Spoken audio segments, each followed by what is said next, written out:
سورہ یاسین، سورت نمبر 36۔ شروع کرتا ہوں اللہ تعالیٰ کے نام سے جو بڑا مہربان نہایت رحم والا ہے۔ یاسین، قسم ہے قرآن باحکمت کی کہ بے شک آپ پیغمبروں میں سے ہیں، سیدھے راستے پر ہیں۔ یہ قرآن اللہ زبردست مہربان کی طرف سے نازل کیا گیا ہے تاکہ آپ ایسے لوگوں کو ڈرائیں جن کے باپ دادے نہیں ڈرائے گئے تھے، سو اسی وجہ سے یہ غافل ہیں۔ ان میں سے اکثر لوگوں پر بات ثابت ہو چکی ہے، سو یہ لوگ ایمان نہ لائیں گے۔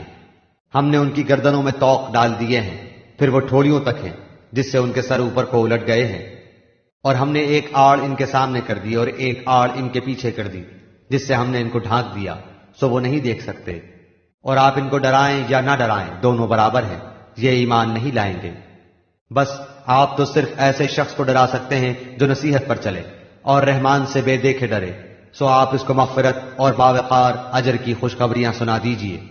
بے شک ہم مردوں کو زندہ کریں گے، اور ہم لکھتے جاتے ہیں وہ اعمال بھی جن کو لوگ آگے بھیجتے ہیں، اور ان کے وہ اعمال بھی جن کو پیچھے چھوڑ جاتے ہیں، اور ہم نے ہر چیز کو ایک واضح کتاب میں ضبط کر رکھا ہے۔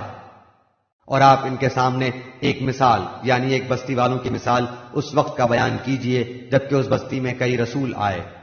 جب ہم نے ان کے پاس 2 کو بھیجا، سو ان لوگوں نے اول دونوں کو جھٹلایا، پھر ہم نے تیسرے سے تائید کی، سو ان تینوں نے کہا کہ ہم تمہارے پاس بھیجے گئے ہیں۔ ان لوگوں نے کہا کہ تم تو ہماری طرح معمولی آدمی ہو اور رحمان نے کوئی چیز نازل نہیں کی، تم نرا جھوٹ بولتے ہو۔ ان رسولوں نے کہا ہمارا پروردگار جانتا ہے کہ بے شک ہم تمہارے پاس بھیجے گئے ہیں، اور ہمارے ذمے تو صرف واضح طور پر پہنچا دینا ہے۔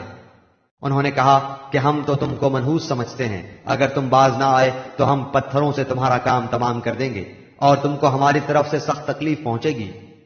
ان رسولوں نے کہا کہ تمہاری نحوست تمہارے ساتھ لگی ہوئی ہے، کیا اس کو نحوست سمجھتے ہو کہ تم کو نصیحت کی جائے، بلکہ تم حد سے نکل جانے والے لوگ ہو۔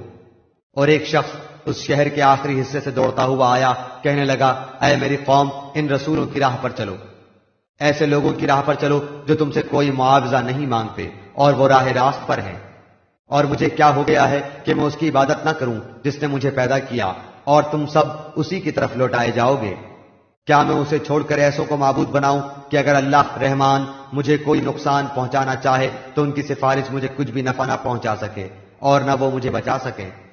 پھر تو میں یقیناً کھلی گمراہی میں ہوں۔ میری سنو، میں تو سچے دل سے تم سب کے رب پر ایمان لا چکا۔ اس سے کہا گیا کہ جنت میں چلا جا، کہنے لگا کاش میری قوم کو بھی علم ہو جاتا کہ مجھے میرے رب نے بخش دیا اور مجھے باعزت لوگوں میں سے کر دیا۔ اس کے بعد ہم نے اس کی قوم پر آسمان سے کوئی لشکر نہ اتارا اور نہ اس طرح ہم اتارا کرتے ہیں۔ وہ تو صرف ایک زور کی چیخ تھی کہ یکایک وہ سب کے سب بجھا گئے۔ ایسے بندوں پر افسوس، کبھی بھی کوئی رسول ان کے پاس نہیں آیا جس کی ہنسی انہوں نے نہ اڑائی ہو۔ کیا انہوں نے نہیں دیکھا کہ ان کے پہلے بہت سی قوموں کو ہم نے غارت کر دیا کہ وہ ان کی طرف لوٹ کر نہیں آئیں گے؟ اور نہیں ہے کوئی جماعت مگر یہ کہ وہ جمع ہو کر ہمارے سامنے حاضر کی جائے گی۔ اور ان کے لیے ایک نشانی خشک زمین ہے جس کو ہم نے زندہ کر دیا اور اس سے غلہ نکالا جس میں سے وہ کھاتے ہیں، اور ہم نے اس میں کھجوروں کے اور انگور کے باغات پیدا کر دیے اور جن میں ہم نے چشمے بھی جاری کر دیے ہیں تاکہ لوگ اس کے پھل کھائیں، اور اس کو ان کے ہاتھوں نے نہیں بنایا، پھر کیوں شکر گزاری نہیں کرتے؟ وہ پاک ذات ہے جس نے ہر چیز کے جوڑے پیدا کیے، خواہ وہ زمین کی اگائی ہوئی چیزیں ہوں، خواہ خود ان کے نفوس ہوں، خواہ وہ چیزیں ہوں جنہیں یہ جانتے بھی نہیں۔ اور ان کے لیے ایک نشانی رات ہے جس سے ہم دن کو کھینچ دیتے ہیں تو وہ یکایک اندھیرے میں رہ جاتے ہیں، اور سورج کے لیے جو مقررہ راہ ہے وہ اسی پر چلتا رہتا ہے، یہ ہے مقرر کردہ غالب بعلم اللہ تعالی کا۔ اور چاند کی ہم نے منزلیں مقرر کر رکھی ہیں یہاں تک کہ وہ لوٹ کر پرانی ٹہنی کی طرح ہو جاتا ہے۔ نہ آفتاب کی یہ مجال ہے کہ چاند کو پکڑے، اور نہ رات دن پر آگے بڑھ جانے والی ہے، اور سب کے سب آسمان میں تیرتے پھرتے ہیں۔ اور ان کے لیے ایک نشانی یہ بھی ہے کہ ہم نے ان کی نسل کو بھری ہوئی کشتی میں سوار کیا، اور ان کے لیے اس جیسی اور چیزیں پیدا کی جن پر یہ سوار ہوتے ہیں، اور اگر ہم چاہتے تو انہیں ڈبو دیتے، پھر نہ تو کوئی ان کا فریاد رس ہوتا نہ وہ بچائے جائیں۔ لیکن ہم اپنی طرف سے رحمت کرتے ہیں اور ایک مدت تک کے لیے انہیں فائدے دے رہے ہیں۔ اور ان سے جب کبھی کہا جاتا ہے کہ اگلے پچھلے گناہوں سے بچو تاکہ تم پر رحم کیا جائے، اور ان کے پاس تو ان کے رب کی نشانیوں میں سے کوئی نشانی ایسی نہیں آتی جس سے یہ بے رخی نہ برتتے ہوں۔ اور ان سے جب کہا جاتا ہے کہ اللہ تعالیٰ کے دیے ہوئے میں سے کچھ خرچ کرو تو یہ کفار ایمان والوں کو جواب دیتے ہیں کہ ہم انہیں کیوں کھلائیں جنہیں اگر اللہ تعالیٰ چاہتا تو خود کھلا پلا دیتا، تم تو ہو ہی کھلی گمراہی میں۔ وہ کہتے ہیں کہ یہ وعدہ کب ہوگا، سچے ہو تو بتلاؤ۔ انہیں صرف ایک سخت چیخ کا انتظار ہے جو انہیں آ پکڑے گی، اور باہم لڑائی جھگڑے میں ہی ہوں گے۔ اس وقت نہ تو یہ وصیت کر سکیں گے اور نہ اپنے اہل کی طرف لوٹ سکیں گے۔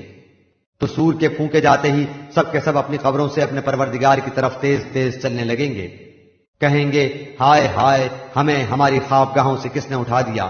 یہی ہے جس کا وعدہ رحمان نے دیا تھا اور رسولوں نے سچ سچ کہہ دیا تھا۔ یہ نہیں ہے مگر ایک چیخ کہ یکایک سارے کے سارے ہمارے سامنے حاضر کر دیے جائیں گے۔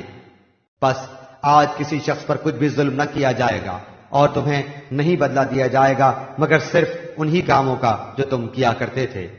جنتی لوگ آج کے دن اپنے دلچسپ مشغلوں میں حشاش بشاش ہیں۔ وہ اور ان کی بیویاں سایوں میں مسحریوں پر تکیہ لگائے بیٹھے ہوں گے۔ ان کے لیے جنت میں ہر قسم کے میوے ہوں گے اور بھی جو کچھ وہ طلب کریں۔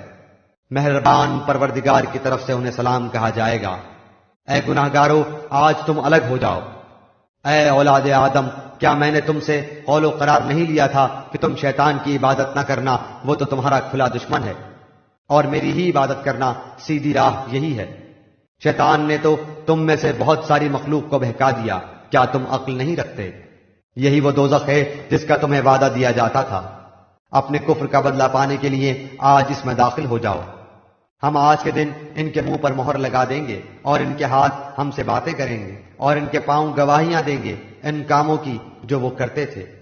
اگر ہم چاہتے تو ان کی آنکھیں بے نور کر دیتے، پھر یہ رستے کی طرف دوڑتے پھرتے، لیکن انہیں کیسے دکھائی دیتا؟ اور اگر ہم چاہتے تو ان کی جگہ ہی پر ان کی صورتیں مسخ کر دیتے، پھر نہ وہ چل پھر سکتے اور نہ لوٹ سکتے۔ اور جسے ہم بوڑھا کرتے ہیں اسے پیدائشی حالت کی طرف پھر الٹ دیتے ہیں، کیا پھر بھی وہ نہیں سمجھتے؟ نہ تو ہم نے اس پیغمبر کو شعر سکھائے اور نہ یہ اس کے لائق ہے، وہ تو صرف نصیحت اور واضح قرآن ہے، تاکہ وہ ہر اس شخص کو آگاہ کر دے جو زندہ ہے اور کافروں پر حجت ثابت ہو جائے۔ کیا وہ نہیں دیکھتے کہ ہم نے اپنے ہاتھوں بنائی ہوئی چیزوں میں سے ان کے لیے چوپائے بھی پیدا کر دیے جن کے یہ مالک ہو گئے ہیں، اور ان مویشیوں کو ہم نے ان کا تابع فرمان بنا دیا ہے، جن میں سے بعض تو ان کی سواریاں ہیں اور بعض کا گوشت کھاتے ہیں۔ انہیں ان سے اور بھی بہت سے فائدے ہیں اور پینے کی چیزیں، کیا پھر بھی یہ شکر ادا نہیں کریں گے؟ اور وہ اللہ کے سوا دوسروں کو معبود بناتے ہیں تاکہ وہ مدد کیے جائیں، حالانکہ ان میں ان کی مدد کی طاقت ہی نہیں، لیکن پھر بھی مشرکین ان کے لیے حاضر باش لشکری ہیں۔ بس آپ کو ان کی بات غمناک نہ کرے، ہم ان کی پوشیدہ اور اعلانیہ سب باتوں کو بخوبی جانتے ہیں۔ کیا انسان کو اتنا بھی معلوم نہیں کہ ہم نے اسے نطفے سے پیدا کیا ہے، پھر یکایک وہ سری جھگڑالو بن بیٹھا، اور اس نے ہمارے لیے مثال بیان کی اور اپنی اصل پیدائش کو بھول گیا، کہنے لگا ان گلی سڑی ہڈیوں کو کون زندہ کر سکتا ہے؟ آپ جواب دیجئے کہ انہیں وہ زندہ کرے گا جس نے انہیں اول مرتبہ پیدا کیا ہے، جو سب طرح کی پیدائش کا بخوبی جاننے والا ہے۔